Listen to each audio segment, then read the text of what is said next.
یہ آل India Radio کی Urdu service ہے۔ DRM 1071 mobile app, news on AIR neighbourhood service 1 DT free dish پر۔ اس کے علاوہ AIR world service Urdu YouTube پر بھی ہماری نشریات کا سلسلہ جاری ہے۔ پیش خدمت ہے پروگرام نئی نسل نئی روشنی۔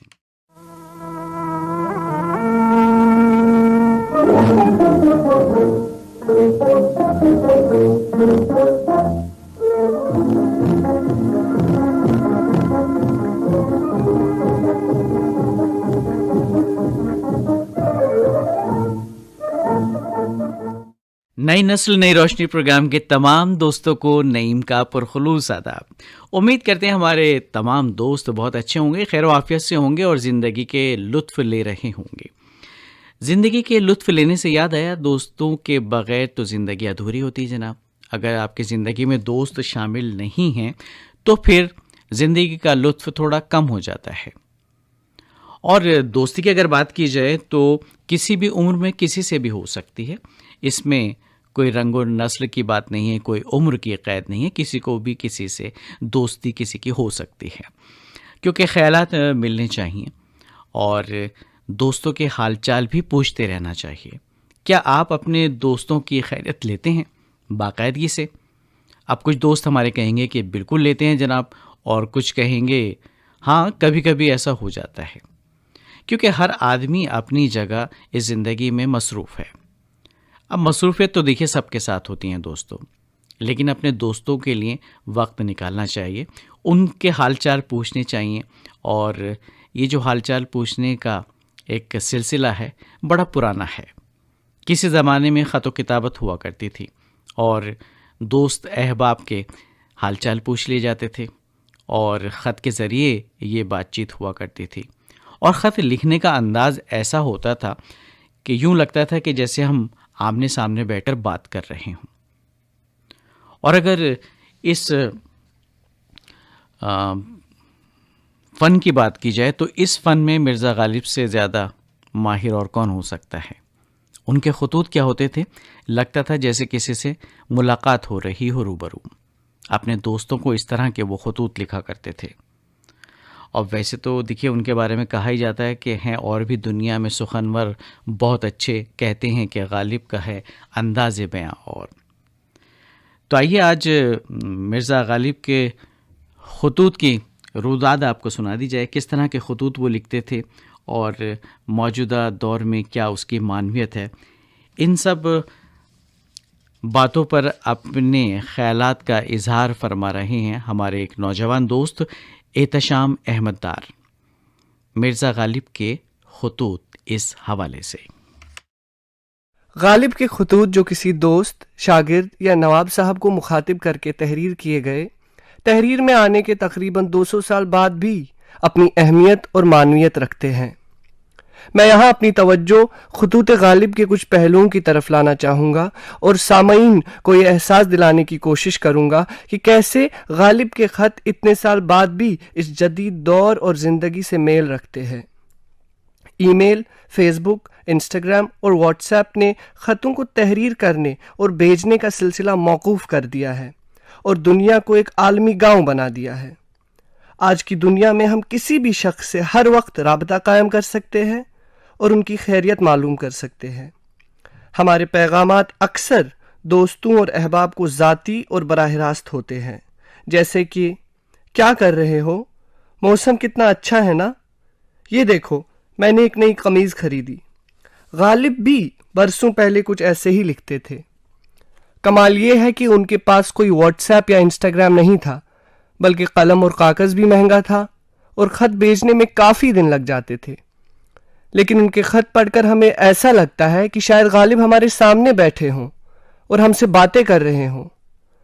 اپنے ایک شاگرد میر مہدی مجروح کے نام ایک خط میں لکھتے ہیں، کوٹھری میں بیٹھا ہوں، ٹٹی لگی ہوئی ہے، ہوا آ رہی ہے، پانی کا جھجر درا ہوا ہے، حقہ پی رہا ہوں، یہ خط لکھ رہا ہوں، تم سے باتیں کرنے کو جی چاہا، یہ باتیں کر لی۔ غالب نے ان چند سطروں سے ہماری آنکھوں کے سامنے ایسی تصویر بنا دی کہ لگ رہا ہے کہ غالب ہماری آنکھوں کے سامنے بیٹھے ہوں۔ غالب کے خطوط پڑھ کر قاری کو اس بات کا احساس ہوتا ہے کہ غالب نے کسی بھی خط میں پرتصنع اور پرتکلف عبارت پسند نہیں کی۔ وہ اپنے خط میں سادگی بیان پر بہت زور دیتے۔ وہ اپنی بات سیدھی سادی زبان میں لکھتے اور کسی بھی عام واقعے کو اپنے خط میں اس طرح جگہ دیتے جیسے کہ وہ کوئی اہم معاملہ ہو۔ 1850 میں غالب کے پاؤں میں پھوڑا نکل آیا تھا۔ اپنے شاگرد نبی بخش حقیر کو مطلع کرتے ہیں، ناگاہ جیسے ایک قوم سے ایک شخص امیر ہو جائے، ایک دانہ ان دنوں میں بڑھ گیا اور پک گیا اور پھوڑا ہو گیا اور وہ قریب ٹخنے کی ہڈی کے تھا۔ قیاس کیجئے کیا حال ہوگا۔ عید کے دن بادشاہ کے ساتھ عیدگاہ نہ جا سکا، دوسرے دن لنگ لگا قلعے گیا اور عید کی نظر دی۔ غالب سنجیدہ سے سنجیدہ معاملے کو بھی ظرافت سے پیش کر سکتے تھے۔ ہم جانتے ہیں کہ غالب مذہبی رسم و رواج سے دور رہتے تھے، مزاجن آزاد اور عیش پسند تھے۔ رمضان کے مہینے میں اپنے شاگرد نبی بخش حقیر کو طنزاً لکھتے ہیں، دھوپ بہت تیز ہے، روزہ رکھتا ہوں مگر روزے کو بہلائے رہتا ہوں، کبھی پانی پی لیا، کبھی حقہ پی لیا، کبھی کوئی ٹکڑا روٹی کھا لیا۔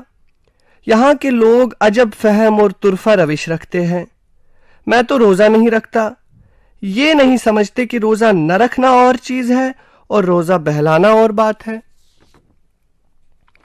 اس ظرافت کے پہلو کے باوجود غالب کے خطوط میں ان کی ذاتی محرومیاں، معاشی پریشانیاں، اپنوں کے جدا ہونے کا غم، پینشن نہ ملنے کا غم اور ان کے تجربات اور احساسات عیاں ہوتے ہیں۔ اپریل 858 کے ایک خط میں میر مہدی مجروح کو لکھتے ہیں، میرا حال سنو کہ بے رزق جینے کا ڈب مجھ کو آ گیا، اس طرف سے خاطر جمع، رمضان کا مہینہ روزہ کھا کھا کر کاٹا، آئندہ خدا رزاق ہے، کچھ اور کھانے کو نہ ملا تو غم تو ہے۔ ایک اور خط میں بنام یوسف مرزا اپنی تنگ دستی کو اس طرح بیان کرتے ہیں، ایک پیسے کی آمد نہیں، 20 آدمی روٹی کھانے والے موجود، مقام معلوم سے کچھ آئے جاتا ہے، محنت وہ ہے کہ دن رات میں فرصت کام سے کم ہوتی ہے، ہمیشہ ایک فکر برابر چلی جاتی ہے، آدمی ہوں دیو نہیں بھوت نہیں، ان رنجوں کا تحمل کیوں کروں۔ غالب یوں تو خلوت کے نہیں بلکہ جلوت کے آدمی تھے، لیکن ایسا معلوم ہوتا ہے کہ وہ ایک وقت کے بعد تنہائی اور گوشہ گیری کے عالم کو زیادہ پسند کرنے لگے۔ 1857 کے المیے کے بعد غالب کے خطوط میں رنج و غم اور المناکیوں کی چبن بڑھ سی جاتی ہے۔ ایک خط میں لکھتے ہیں، آپ اپنا تماشائی بن گیا ہوں، رنج و ذلت سے خوش ہوتا ہوں، یعنی میں نے اپنے آپ کو اپنا غیر تصور کر لیا ہے، جو دکھ مجھ کو پہنچتا ہے کہتا ہوں کہ لو غالب کے ایک اور جوتی لگی، بہت اتراتا تھا کہ میں بڑا شاعر اور فارسی داں ہوں، آج دور دور تک میرا جواب نہیں۔ غم کی انتہا ایک اور خط بنام یوسف مرزا میں دیکھیے، پوچھو کہ غم کیا ہے، غم مرگ، غم فراق، غم رزق، غم عزت۔